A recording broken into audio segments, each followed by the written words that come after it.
Big kick, big speed. If swimmers want to go fast in freestyle, especially over shorter distances, they better be able to use their legs, and they better be able to use their legs when they swim. Great kicking is the foundation, but if swimmers can't learn how to execute their kick when they swim, they're not going to get nearly the benefits as if they could. Hi everyone, Andrew here, helping you help your swimmers get faster. It's easy to recognize the value of having a really powerful kick in freestyle. Helping swimmers learn this skill is not quite as easy. We have to help swimmers learn how to kick effectively, and just as importantly, we have to help swimmers learn how to kick effectively when they actually swim. Let's check out a strategy that can be really effective for helping swimmers learn how to do just that. The kick creates speed in freestyle. There are two big influences on both skill and performance. Better kicking allows for better position and alignment in the water, and better kicking allows for more propulsion.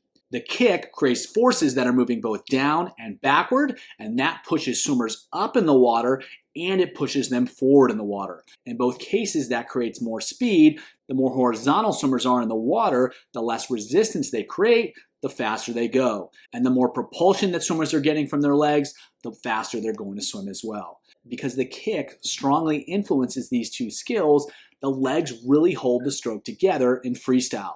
Swimmers must be able to establish an effective kick while actually swimming, and they must be able to sustain that kick when they're swimming as well. We've all seen races where the legs drop off the last quarter of the race and the entire stroke falls apart. Swimmers lose their body position, they stop getting quite as much propulsion, and it gets ugly real fast. So swimmers have to be able to create an effective kick when they swim, and just as importantly, they have to be able to train so that they can sustain that kick. When it comes to developing this skill set, isolated kicking is a great start. With their legs alone, we want swimmers to be able to create speed, and we want swimmers to be able to sustain speed. If they can't do that with just their kick, it's going to be very difficult for them to learn how to do that when they actually swim. However, it is a separate skill to kicking while swimming. Some swimmers can make the connection, but many swimmers can't, and even the ones that can always improve their ability to use the kick that they have more effectively within the context of the stroke. So swimmers absolutely have to have a solid foundation of kicking, but just because they have that foundation doesn't necessarily mean they're going to be really good at using their legs when they swim freestyle. So we have to develop that separate skill as well, so that not only are they great kickers, but they're great kickers when they actually swim. A really simple strategy for developing this skill is stick drill. What it is a kicking activity adding the arms in. And while it looks very similar to catch up, it's not about getting long and it's not catch up. It's serving a very different purpose. Think of it as kick training as opposed to skill development with the arms or staying long or using the arms effectively. It's all about the legs. So what you're going to do is use some sort of small stick. PVC pipe works really well. They're going to hold it with one arm. They're going to swim.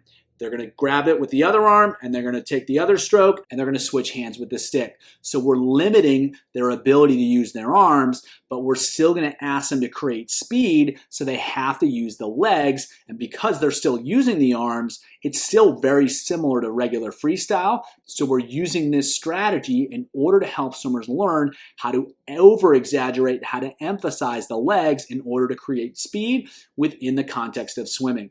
And the goal here is to learn how to make it as rhythmic as possible, as fluid as possible, and flow through the stroke. When they can do that, not only are they going to be able to create speed with the legs, they're going to get better and better at doing it within the rhythm of swimming. Again, this is not the exact same thing as swimming. We're exaggerating an aspect of the stroke in order to create overload on both the skill and the fitness component. So it's about learning how to exaggerate the kick within the context of freestyle. So the swimmer is performing this here. He's performing it nice and slow. He's trying to maintain his rhythm, and he's using his legs. You can do this with a whole lot of intensity to really drive the legs. It can be useful to start off at lower intensities, lower speeds. Once they get the hang of it, now it's time to start cranking it up. In terms of cranking it up, in terms of turning it up, one of the first simple steps is to add performance goals. So ask for speed, ask for different speed changes, have them use different stroke rates, either really slow or towards the faster end of it.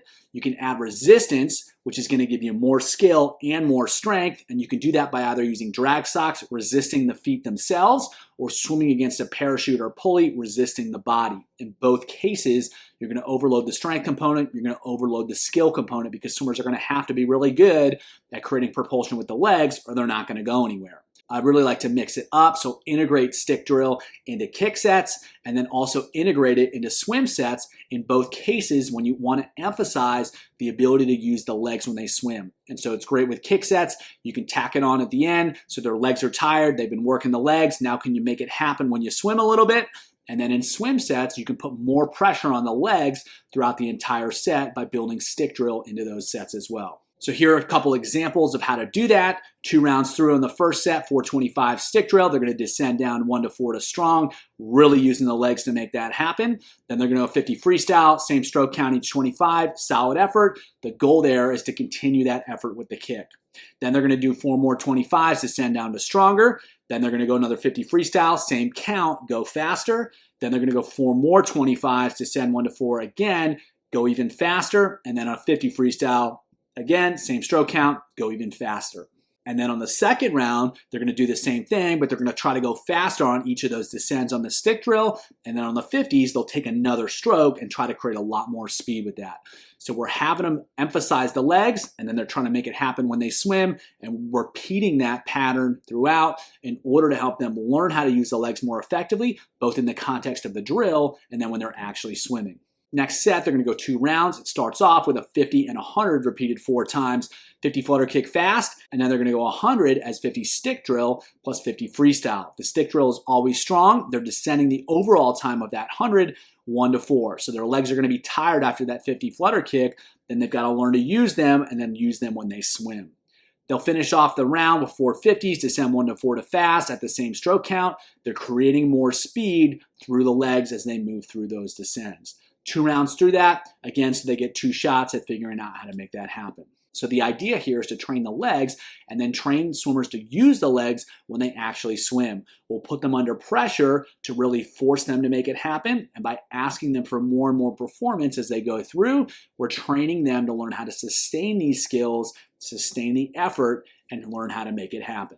And ultimately build a kick that they can use to win races. If you want to learn more about how to develop a really powerful freestyle kick, check out the video below.